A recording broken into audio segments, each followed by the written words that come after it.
Gnomes! Oh shit! I said it! Gnomes. I'm gonna talk about gnomes again. I'm gonna gag on your ass. You understand what I'm talking about? Gnomes. So, I made a video, I don't know, I think it's been a couple years now, about gnomes. And it's funny. I suggest you watch it. It's a good one. Of course, some people with very, very poor senses of humor didn't get it. We were having a bit of fun, a bit of a joke. Now, I figured for those people, I'd make a real video about gnomes. So, let's talk about gnomes. Gnomes are very strange in Dungeons and Dragons because they change completely what they are from, say, Advanced Dungeons and Dragons to Third Edition. It turns into something very different. The statistical modifications are different. They had a bonus to intelligence and a penalty to wisdom. Okay, that's fine. Then they have a penalty to strength and a bonus to constitution. Well, this is a whole different deal here. Gnomes do keep some degree of affinity towards illusions between editions. They still have some rapport with burrowing animals. But the aspects of the fundamental core changes, and we see in 4th edition, they become fairies, which gnomes in classical mythology are like elemental creatures. and they're basically dwarves. So, or kobolds. They're all kind of the same thing, really, in a mythological sense. But D&D likes to have lots of monsters. In 4th edition, gnomes were taken out as a base playable species, which had been since AD&D. I don't know. I'm not that fluid in the exact differences between the earlier box sets, so don't lambaste me for that. But I do believe they appear there. I'm sort of thinking, oh, in the Blackmore, fucking 9.7 dash 3rd edition printing. That's where gnomes appear. All right, it doesn't really matter to me, but I'm sure someone out there will put it in there. One of you grognards. But gnomes appear there, and they're like this half sort of halfling, half dwarf, and they don't really have any reason to be there. That was very strange to me. As a game design decision, I don't know why they did that. Because it's Dungeons & Dragons player races were all Tolkien. It was just A to Z Tolkien. Half orcs, half elves, humans, elves, dwarves, and hobbits. Gnomes? I don't remember reading that in Lord of the Rings. And there's some of the other two. I would have done... Well, I wouldn't have used them as a base species. You put something different in there. Give people a different choice. It's like, and lizardmen. Lizardmen are neutral in the game. Why can't you play a lizardman? It would have made every bit of sense in the world to have had a different kind of option. They're just small creatures that are mammalian and look way too much like dwarves or possibly halflings. And are chaotic good, I guess. So to have a good sense of humor and be silly. I do caution any game master out there to think about gnomes, because gnomes are... Almost no one that I've played with has ever actually played a gnome in a real serious sort of game, and I haven't heard... Gosh, I'm trying to think of anyone that I've ever deemed to be a good role player that actually played a gnome seriously. For any, I don't think I can pull one story. It's like 0 stories are coming to my head. I've seen enormous amounts of very bad role players who are disruptive, who are problem players, who are hyper. Look at me, look at me, look at me now. Who are derailing the game, who are finding it to be comic relief in a way that's not comic relief. Comic relief should be able to change tones, should be able to perhaps lighten moods and be entertaining, and should always be role played. Whereas the general person who I've ever heard use that term just wants to do silly stuff and be disruptive and cause problems and break the immersion of the game and talk out of character, these sort of things. I think, boy, this is hard. As you can see, I really don't see much value here, and that is a shoot. If I had devised gnomes, I think it would have made them maybe the mixed species of dwarf and halfling or hobbit, whatever you want to call them, of their mating. I think that way you have an ecology for them. Otherwise, they just seem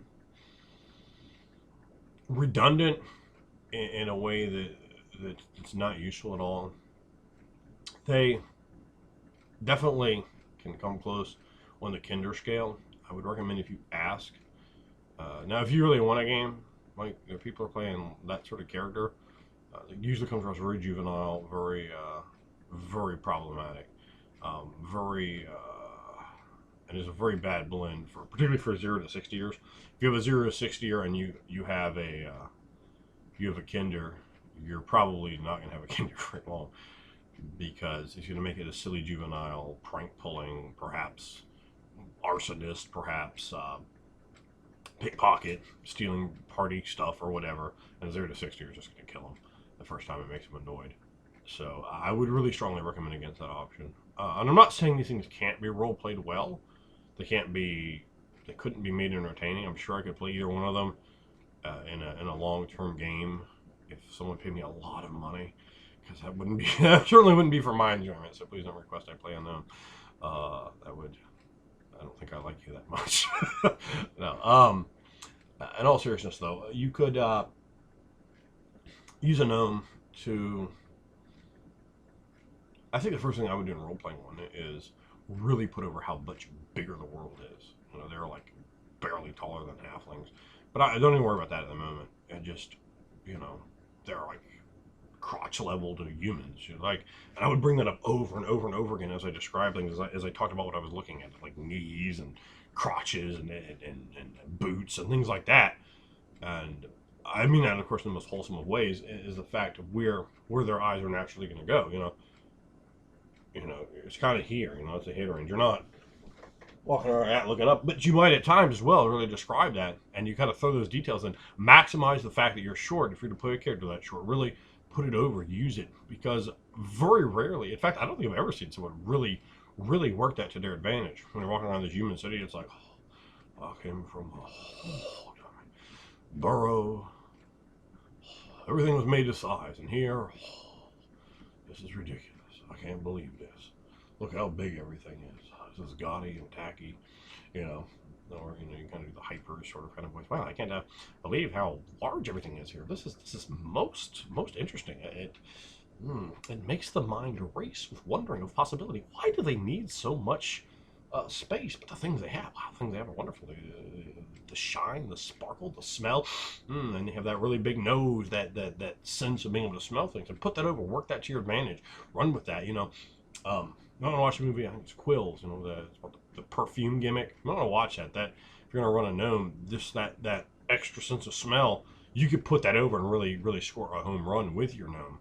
I remember gnomes use smaller weapons, so in an AD&D game, you're using like a dagger or maybe a short sword. You're certainly not using long swords or two-handed swords. And then, you know, obviously you can use it, put it to a smaller size in later editions, which can provide it can provide an interesting character. I think that if you take those details, right, you've got to use those, because it's different. It's making your character different when you're small. So you want to use that difference towards your advantage. And I don't mean that statistically manipulating for a better armor class or whatever. I mean that in terms of what role-playing value you can soak out of it, from looking up, from being around these big people, these huge monsters that just go thundering through the main thoroughfare and splattering muck all over you, these horses. Oh my God! Imagine how terrifying that would be to this like foul little 3'2" gnome you're playing. That could be really interesting just in its own right. So those are definitely some things I would bring across. Definitely kind of put over what your character's favorite food is, and you know, work the smelling gimmick. Like, it's some baking bread there. Wow, I'd love to get some of that.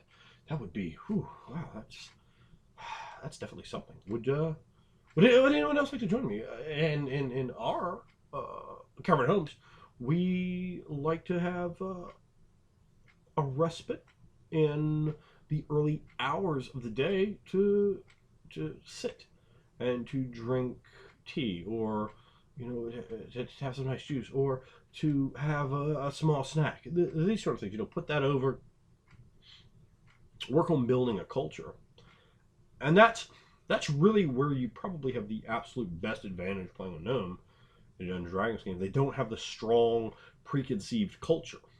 You have that from all the other races there, because you could look at Lord of the Rings. They're all Lord of the Ring races. You're like, okay, well, that's how an elf is, right? That's how a hobbit is. That's how a dwarf is. That's how a human is. I'm not saying you can't reimagine any of that stuff, but you have that there, and you're swimming against the stream, which is way can be a good thing. But with the fucking gnome, very few people in games have ever even seen anyone play one. You know, they're generally the, well, we have all these choices, and I don't know, a gnome's in here for some reason. I don't know, what can you do with it? I don't know. I mean, nothing. Um, so if you grab it, you can do something different. And if you do want to do something different, I would suggest not going in kind of the standard power gamer route. It's like, wow, look, I'm going to be small size so I can get extra advantage for my wizard. I have a higher armor class, and I get all these special abilities and these extra cantrips or whatever. You know, so I wouldn't mess with the wizard or the bard. I would make the gnome something different. You know, maybe he's a slick member of a thieves guild. Maybe she's a kick-ass fighter, but in a different way. You know, like grab a crossbow. Jesus, crossbows. You know, as a fighter, you know, maybe it's some little auxiliary weapon for a wizard or something. But as a fighter, you rarely see a crossbowman. I'm sure someone's going, I saw that before. Okay, you did, but most people haven't. There's just bows, and that crossbow, you know, just be deadly sniping people with it, because you're not going to use strength. A gnome with even a 16 strength is completely ridiculous. You know, you're the size of like a small toddler. You know, that's you beating someone down with a big sword or something. It's just silly. I mean, it just is. It's going to come across silly to people. So use your size, keep people off balance, try to keep people away from you. Try to use you know, missile attacks or this sort of thing. And particularly, I think a crossbow fits right in there. You know, you jumping on the ground, you just pop, sliding people like, oh, they don't know where it's coming from. I think that in itself could be very interesting way to use a gnome. I think gnomes can be exotic in a way. Definitely, they have sort of a capricious attitude, a chaotic tendency. You know, maybe you dye your hair weird colors, or you know, this sort of thing. Strange, elaborate facial hair. And I think you could really put over a character that is different. And you have a lot more room again to define and etch out what you want to do with a gnome. So I think that would cause a gnome to be more